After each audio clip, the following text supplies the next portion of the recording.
Nothing can be more frustrating when you sit down to watch one of your favorite programs on Crackle and you run into issues streaming it. Well, in today's tech video, I'm going to show you how to fix Crackle if it isn't working on your Hisense Smart TV.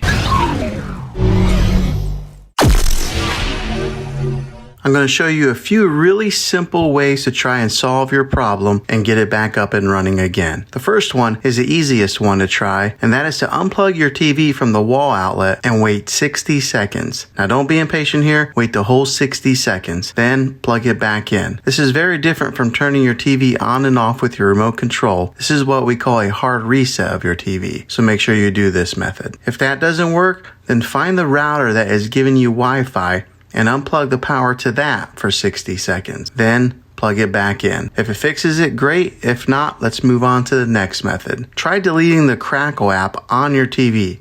Go to wherever the apps are located on your system and remove the app altogether.